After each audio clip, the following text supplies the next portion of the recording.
since 1998-99 when UConn did it. Now the Big East big boys are back on display, including Carl Krauser and the season champion Pittsburgh Panthers, who will try to repeat for the first time since that UConn team did it. Close to look like him getting on ball. Kemba with a miss. Gray's putback was blocked. Krauser gets it, picks up a short jumper and hits. Block inside. Silton McSweeney got inside, but that's where he met the big hand and the defense. The baseline feed and a basket. Young again off the Krauser feed. The foul will be on McSweeney. Look at Krauser with the crossover and an excellent pass inside. Nice job by Sam Young. Yeah. Welcome to Respect My Journey.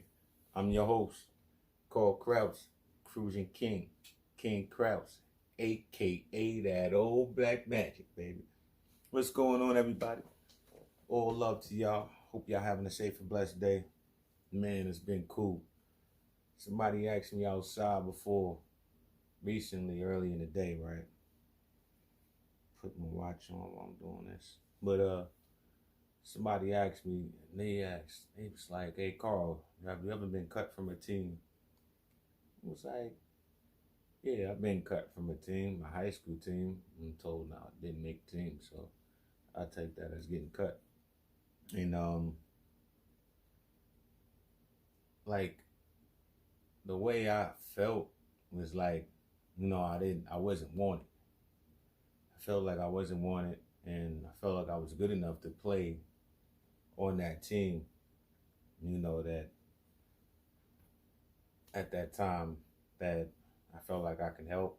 I felt like what I had would be a plus for the team.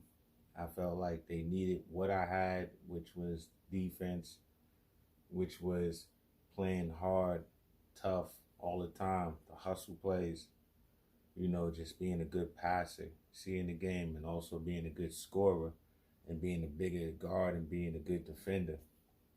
I was able to rebound and do a lot more, and start more fast breaks, and be able to see the game from different angles and play different positions.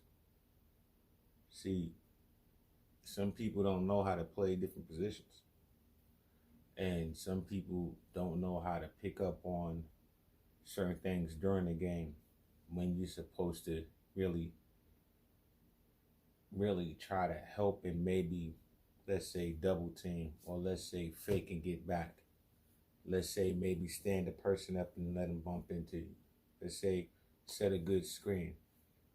Let's say slip off the screen. There's certain things you can see that certain people don't have and that you might have.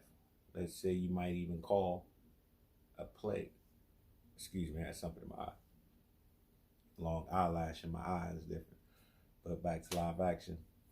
It's like, say you're good at just being a person that's vocal on the court, constantly talking. I always say this, one on the left, one on the right as a point guard when you're coming back in transition, being able to point out and direct people as you're coming back as the defense and offense is flowing in transition. Your mind is flowing and being receptive to everything that's going on through the order of energy. And that process is amazing, man. You're sitting there talking, communicating while opening up and seeing the floor, and you're just aware. It's part of court awareness, being able to do it on both sides. So this court awareness is amazing, man. It's something special because it allows other people to play the game. It allows other people to run the floor and run hard and feel like they're going to get rewarded.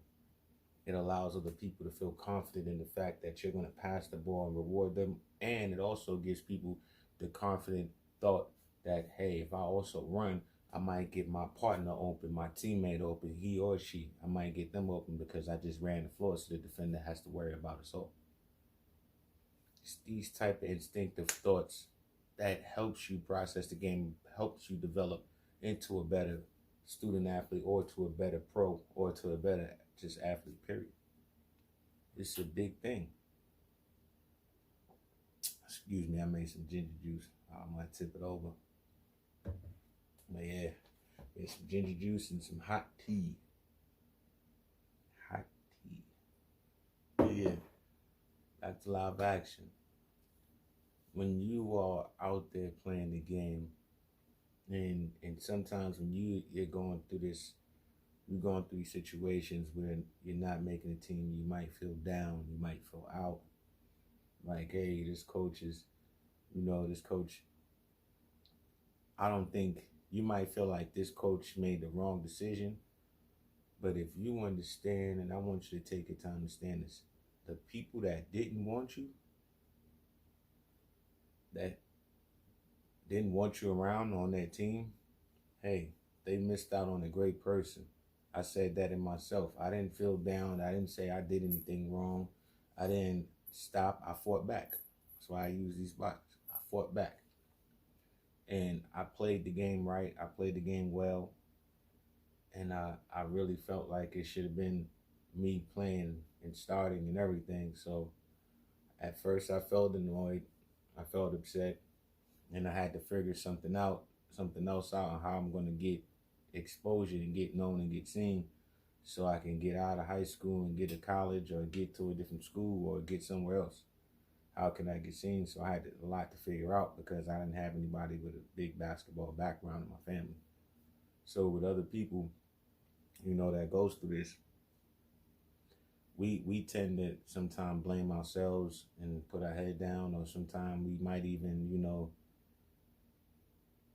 just really say we didn't work as hard as we should have, or we put it on ourselves that, hey, I should have made this layup or the shot, and it really isn't that. If you played the game right, and you played the game right on both ends, hustle plays, defense, getting deflections, just out there talking, playing the game, rebounding, boxing out, and just always active, it should be a good shot that you should make the team. And always a good teammate is being supportive. It's always that. I seen in the NBA that they wanted people who are good teammates, good professionals on and off the court, but at the same time, people that if they wasn't in the game, they would cheer their teammates on. And once I seen that, and once I was told that by a coach, I knew that people were going to look at me because of my skin complexion, because of my ethnicity and everything, and where I come from. They was going to look down on me. They was going to, look at me a certain way. So I wasn't going to give them satisfaction to prove them right. I was a great teammate. I made sure I stood up, screamed for other people. I made sure I cheered everybody on. I made sure when they came off, I gave them handshakes. I made sure when they hit the floor, I was one of the first people up. I even felt a couple of times slipping on the ground on the court, helping people up, These are things I feel proud of myself about, being happy, coming a long way, And it's fun. It's fun. It's a gratifying feeling to know that you stepped outside yourself and you became better at working towards your goals in life, and using basketball as a tool to meet other people in the game, certain knowledge, and just to learn a lot about the game yourself and learn a lot about yourself while playing the game. It's sharing the knowledge and sharing the different things and similarities that you have with other people. And it's also just a part about caring about people and being a good person, and just really taking the time out to be sympathetic and empathetic to what everybody else is going through. Because if you're playing AAU, each weekend is different, or each trip it could be different. When you're playing college basketball, each trip could be different. Each practice could be different. You're playing high school or anything else, each time that you're around those individuals on your team, it could be really different. So you learn how to manage other people, their thoughts, ideas, emotions, things like that. All of these things help you become a better point guard, better player, better person. And when you have a person that's smart out there and that's dedicated and determined with discipline and control, it's a tough person. It's a very tough person. Don't let any coach out there, anybody else out there, take away what you love to do, and take away the thought and the joy, the way you see things and process things in life. Everybody isn't supposed to think the same way or process things the same way. So just make sure you keep everything positive within your heart. If things doesn't go well for you the first time, you continue to try, and you try again. You continue to try. And you just keep getting better. You practice, you practice, you practice. That's what I did all the time. I practiced. If I want to be better at something, I practice. If I don't like the way I look, I practice on making myself better so I can look better and feel better about myself. Being a better person is about more than just worrying about yourself. It's how you see and view other people as well. You gotta make sure you never let anyone control you. It's right over left with the best, baby. Here's proof right here.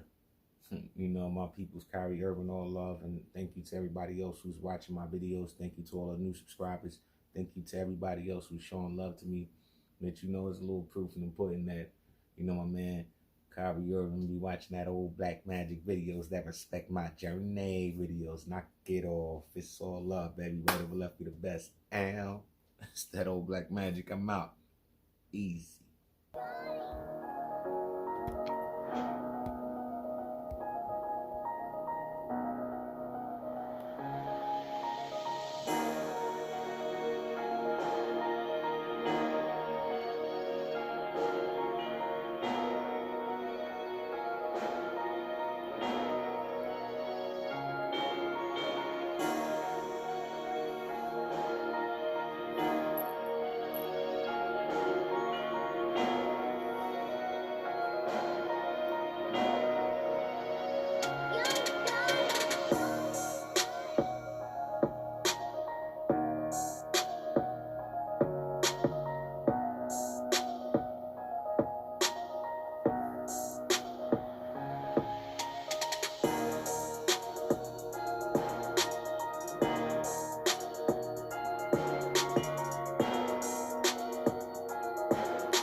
Oh, here's Wild Bob with the ginger juice, too. Take a look. Y'all have a safe and blessed night, y'all.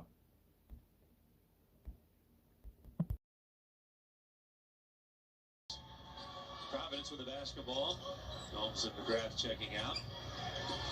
And another steal for the Panthers. And Krauser puts the finishing touches. 79-56.